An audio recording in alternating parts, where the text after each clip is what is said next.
Olá, meus amigos, que Deus abençoe a todos vocês, rica e abundantemente, em o nome de nosso Senhor e Salvador Jesus Cristo. Eu sou o pastor José Maria, da Igreja Identidade de Cristo, e é uma alegria estarmos de volta para estudarmos Lucas, capítulo de número 12. Estamos avançando a nossa leitura, caminhando, já chegamos praticamente na metade do livro de Lucas. Veja que nós começamos de maneira bem simples em Mateus, já passamos por Marcos, já estamos na metade do livro de Lucas.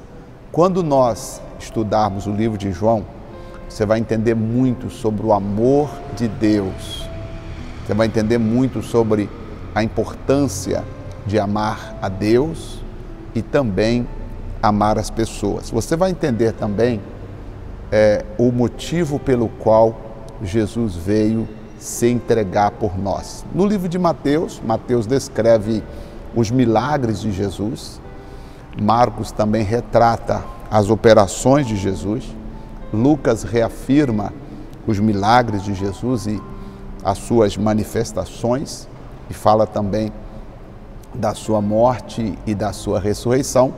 Já o Evangelho de João, ele vai focar falando sobre o grande amor de Deus para conosco. O Evangelho de João, e tem inclusive o versículo central da Bíblia, que é João capítulo 3, versículo de número 16, que é: Deus amou o mundo de tal maneira que enviou o seu único Filho, para que todo aquele que nele crê não pereça, mas tenha a vida eterna. Então, no livro de João, nós vamos encerrar sobre a vida de Jesus na terra. No livro de Atos, aí nós vamos entender muito sobre a igreja. Você que fizer a leitura conosco do livro de Atos, você vai saber, ao final do livro de Atos, você vai entender o que é uma igreja verdadeiramente. Qual é a missão da igreja, qual é os princípios da igreja. Inclusive você vai até olhar e poder dizer: a minha igreja está seguindo o padrão dos apóstolos, ou a minha igreja não está seguindo o padrão dos apóstolos. Será muito interessante a nossa leitura no livro de Atos também. Vamos juntos, vamos falar de Lucas 12.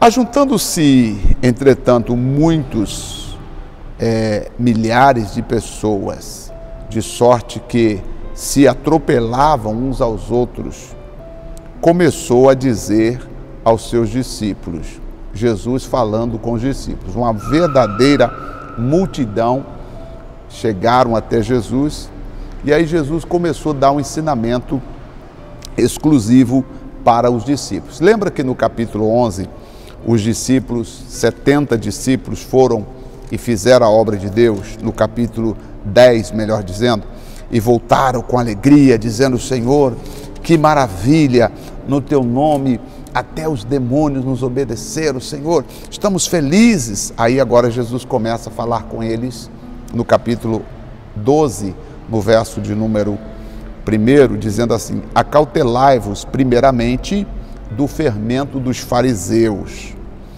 que é a hipocrisia. Ele está dizendo: tomem cuidado com os fariseus, porque eles são hipócritas. Mas nada há encoberto que não haja de ser revelado ou descoberto, nem oculto que não haja de ser sabido. Porquanto tudo o que em trevas dissestes, à luz será ouvido, e o que falaste ao ouvido no gabinete, sobre os telhados será apregoado. Nada fica em oculto. E digo-vos, amigos meus, não temais os que matam o corpo e depois não tem mais nada que fazer. Mas eu vos mostrarei a quem deveis temer. Temei antes aquele que, depois de matar, tem o poder de lançar no inferno. Sim, vos digo, a este temei.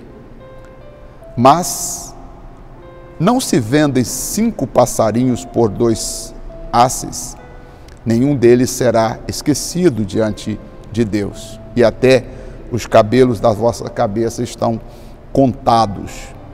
Não temais, pois mais valem vós do que muitos passarinhos.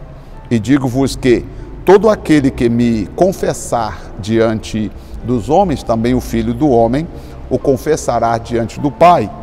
Mas quem me negar diante dos homens, será negado também diante do Pai. Ou seja, a pessoa que não quiser confessar que Jesus é o Cristo, que Jesus é o Senhor. Nada tem a ver, repito mais uma vez, de o pastor falar: quem quer dar testemunho aqui na igreja?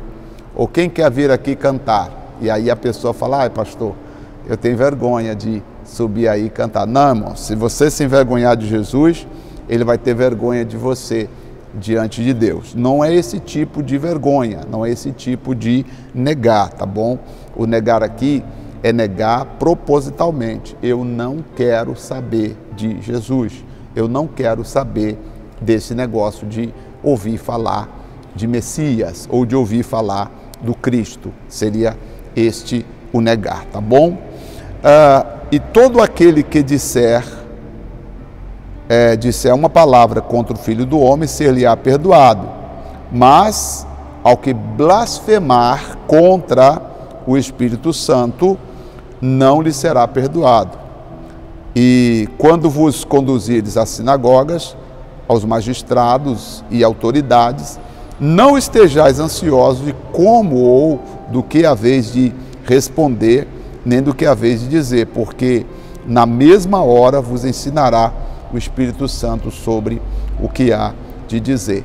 Nós já vimos no devocional do capítulo 12 de Mateus, nós vimos sobre a blasfêmia contra o Espírito Santo. Se você quer saber o que é, depois escute o devocional número 12 do livro de Mateus. Tá? Lá fala sobre a blasfêmia contra o Espírito Santo.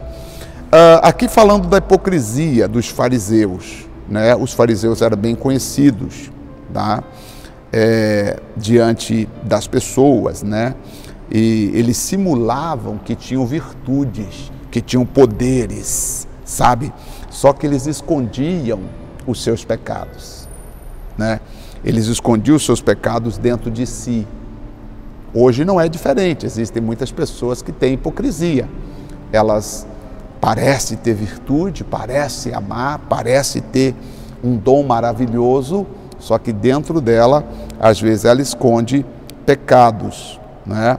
Às vezes, elas negligenciam o amor ao próximo, negligenciam os mandamentos do Senhor e assim enganam as pessoas. Então, por isso que Jesus falou, cuidado com a hipocrisia. E, infelizmente, a hipocrisia está em todos os lugares, infelizmente, existe hipocrisia, né? Bom, agora é claro que a hipocrisia ela é mais vista principalmente quando se trata de assuntos religiosos. Muitas vezes os religiosos se escondem atrás de virtudes, atrás de dons, até mesmo dons espirituais, e mostram que eles têm uma virtude, mas infelizmente eles não têm dentro de si o amor de Cristo. O remédio para combater a hipocrisia é a sinceridade e o arrependimento de coração. Por isso que Jesus falou, olha, cuidado com a hipocrisia. Não seja uma coisa do lado de fora e outra completamente diferente do lado de dentro. Continuando mais, Jesus falou no verso 13, disse-lhe um da multidão, mestre, diz a meu irmão que reparta comigo a herança, mestre. Veja o que a pessoa foi a Jesus querendo. Tantas coisas para pedir, e ele foi a Jesus pedir, Senhor, fala com meu irmão para dividir a herança comigo. Jesus respondeu e disse, homem, quem me pôs a mim por juiz e repartidor entre vós? Você me vê como juiz? Você me vê como repartidor de herança? E disse Jesus: acautelai-vos e guardai-vos da avareza, porque a vida de qualquer pessoa não consiste na abundância de bens que ela tem. Cuidado com a avareza. E propôs então uma parábola dizendo: um homem rico, um homem de uma grande propriedade, de uma grande herdade, ele tinha uma herdade e produzia muitos e com abundância. E ele arrazoava consigo mesmo dizendo: que farei? Não tenho onde recolher os meus frutos. E disse: farei, já sei o que fazer. Verso 18: derrubarei os meus celeiros e edificarei outros maiores, e ali recolherei todas as minhas novidades e os meus bens. E direi à minha alma: alma, tens em depósito muitos bens para muitos anos. Descansa, come, bebe, folga, fique tranquila, porque você tem muitos bens. Verso 20: mas Deus lhe disse: louco, esta noite te pedirão a tua alma, e o que tens preparado, para quem será? Assim é aquele que para si ajunta tesouros, mas não é rico para com Deus. E existem pessoas assim, elas pensam apenas nos bens materiais, elas pensam em conquistar, elas pensam em ter, o que não é errado você pensar em ter, conquistar, crescer, prosperar, ser grande, etc. Mas você precisa entender que você tem uma alma que não te pertence. Essa alma pertence a Deus, e quando você morrer, aliás, a gente fala quando você morrer, né? Como se você escolhesse morrer. Nós não sabemos o dia da nossa partida, né? Então, não tem como você dizer, como ele disse para a alma: alma, fique tranquila, tem muitos bens para você usufruir. Aí o Senhor disse: você é louco, porque esta noite te pedirão a tua alma, e o que você tem preparado, para quem será? Você não tem poder sobre a sua alma, não tem poder sobre a morte. E aí Jesus fala: mas a vida do homem mas é a vida mais do que o sustento, e o corpo mais do que as vestes. No verso 23, Jesus ensina isso: considerai os corvos, que nem semeiam nem cegam, nem têm despensa nem celeiro, e Deus os alimenta. Quanto mais valeis vós do que as aves? E qual de vós, sendo ansioso, pode acrescentar um côvado à sua estatura? Pois, se nem ainda podeis as coisas mínimas, por que estáis ansiosos com as coisas ou com as outras coisas? Considerai os lírios do campo, tá? Como eles crescem, não trabalham nem fiam, e digo-vos que nem mesmo ainda Salomão em toda a sua glória se vestiu como qualquer um deles. E se Deus assim veste a erva que hoje existe, hoje está no campo, e amanhã é lançada no forno, quanto mais a vós, homens de pequena fé. Não pergunteis, pois, o que é a vez de comer, ou o que é a vez de beber, ou não andeis ansiosos, não andeis inquietos, disse Jesus, porque as nações do mundo buscam todas estas coisas, mas vosso Pai bem sabe que dela necessitais. Deus sabe de tudo que nós precisamos, de todas as nossas necessidades, Deus sabe de todas elas.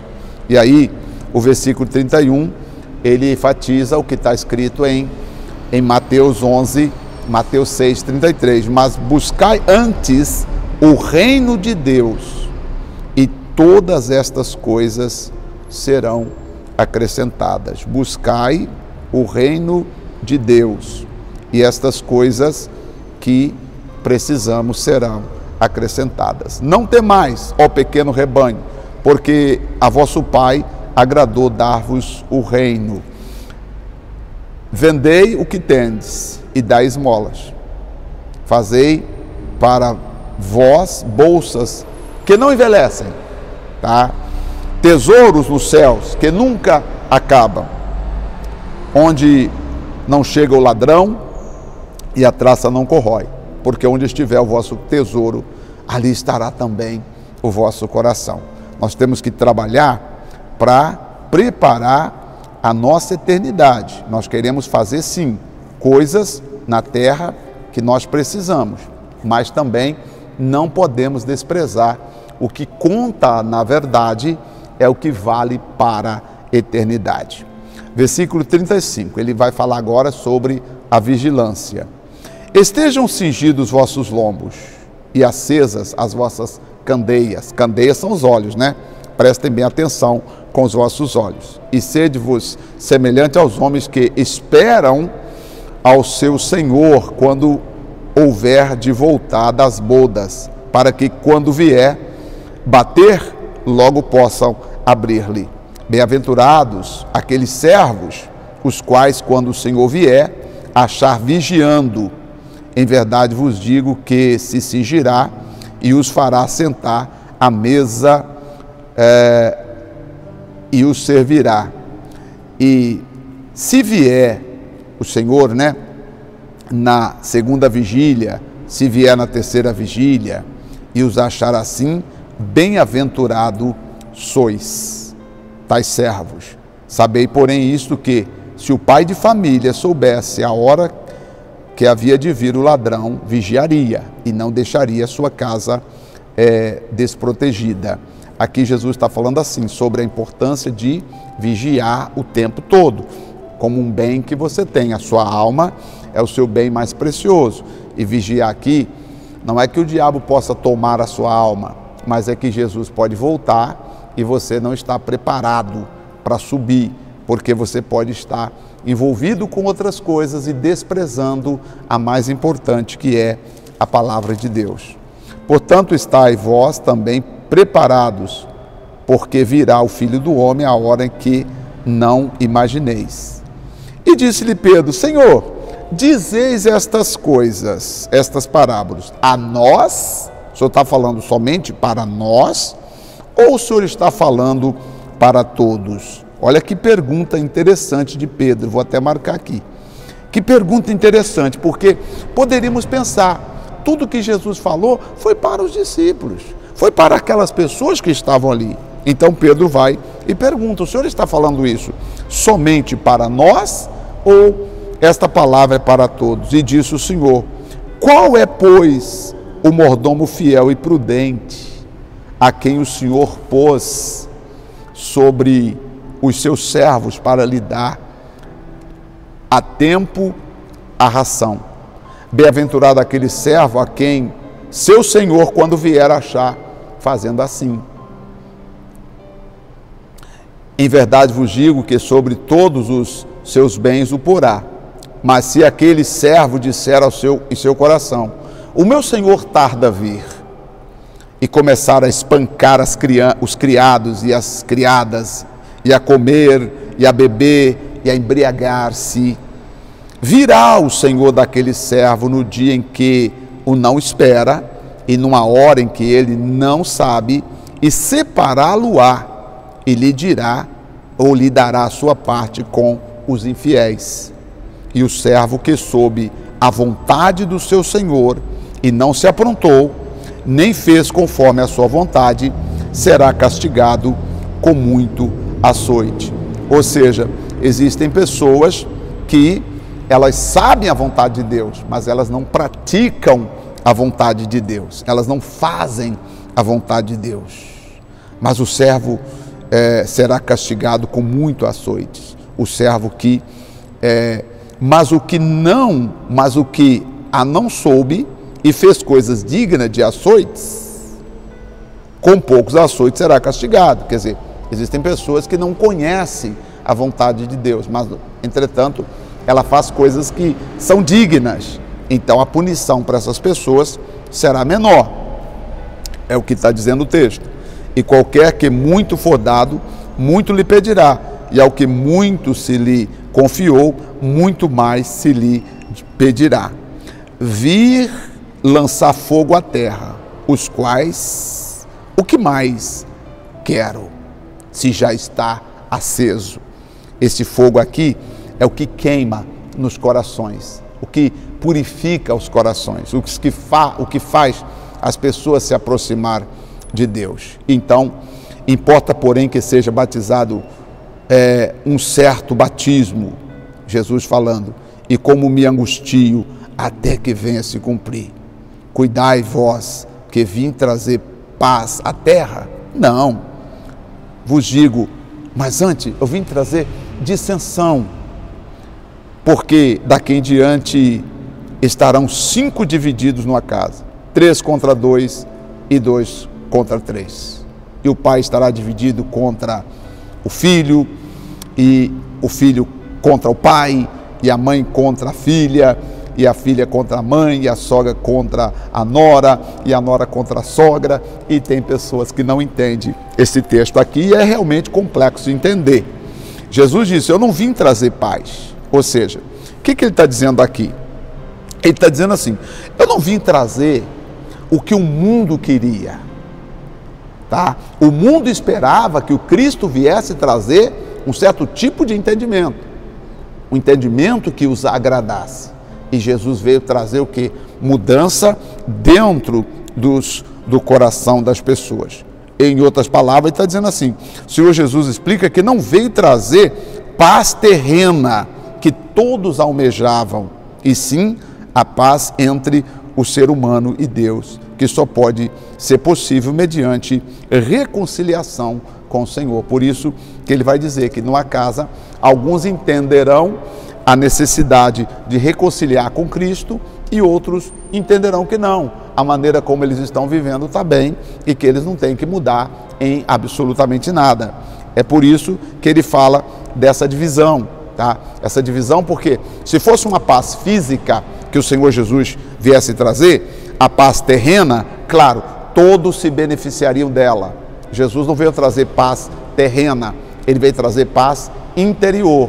E essa paz interior só pode receber aqueles que a desejar, aquele que pedir a ele, Deus me dê dessa paz, tá? Então, ele está falando que vai haver divisão, porque essa paz vai estar nos corações e não uma coisa material, palpável, que todos podem receber, tá? De uma forma humanizada, vamos assim dizer, de uma forma terrena, tá? Vamos ver agora os sinais dos fins dos tempos, porque agora ele já começa a falar sobre os finais dos fins dos tempos. Dizia também a multidão, quando verdes a nuvem que vem do ocidente, logo dizeis, lá vem chuva, e assim sucede. E quando assopra o sul, dizeis, haverá calma, e assim sucede. Hipócritas, sabeis discernir a face da terra e do céu. Como não sabeis, então, discernir este tempo? E por que não julgais também por vós mesmos o que é justo? Quando, pois, fores com o teu adversário ao magistrado, procura livrar-te dele no caminho, para que não suceda que te conduza ao juiz, o juiz te entregue ao oficial e o oficial te lance na prisão. Digo-te que não sairás dali enquanto não pagares o último centavo. Jesus está dizendo o seguinte, eu sou aquele que vim trazer a paz, tá? Eu sou esse aí que vim trazer a paz para vocês. Agora, se vocês não quiserem essa paz, aí, e vocês forem ao juízo, aí, diante do juiz, né, do juízo final, aí vai ser difícil a pessoa sair de lá, porque ela não vai ter condições de se justificar do porquê dela não ter entregue sua vida a Cristo. Então aqui o Senhor Jesus está dizendo, a pergunta de Pedro, né? Senhor, o Senhor está falando para todos? E aí Jesus explicando a parábola, falando que é para todos.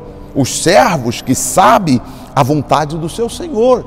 Ele está falando, olha, o servo que sabe a vontade do seu Senhor e não se aprontou, vai ser castigado. Agora, o servo que soube, que sabia a vontade do seu Senhor e se preparou para esperar o seu senhor e se preparou para encontrar com o seu senhor, esse servo será recompensado, tá? Então, estas foram as informações importantes desse capítulo 12. E aí nós vamos agora para o capítulo 13. E falando o seguinte, olha, cuidado com o fermento dos fariseus. São aquelas pessoas que parecem ser de Deus, mas infelizmente não são, tá? Vamos tomar cuidado, porque nem toda virtude exterior, nem todas as maravilhas que uma pessoa faz diante da plateia significa que ela esteja bem por dentro. Pode ser que a pessoa faça muitas coisas gloriosas diante das pessoas e no coração esconde algum tipo de pecado, mágoa, irregularidade ou às vezes até mesmo uma iniquidade. Vamos orar? Te ajudou, né? Glória a Deus, a mim também. Senhor nosso Deus e nosso Pai, Pai nosso que estás no céu, ó Senhor Jesus, te damos graças, te damos glória, agradecidos e agradecemos ao Senhor por mais uma oportunidade que nós temos aqui de estar diante do Senhor. Pai querido, Pai santo, no nome de Jesus, te agradeço, te exalto. Obrigado por tudo que o Senhor tem feito por nós. Te louvamos, te agradecemos. Em nome de Jesus, Pai, que a bênção do Senhor se estenda sobre todos. Que o Senhor chegue com teu amor, com a tua misericórdia e tua graça a todos que participam conosco, em nome do Senhor Jesus. Amém. Graças a Deus. Graças a Deus. Muito bem. Graças a Deus. Então, que Deus te abençoe ricamente em nome de Jesus e eu espero você no nosso próximo devocional. Deus te abençoe. Gratidão por nos acompanhar mais uma vez. Um forte abraço e até lá.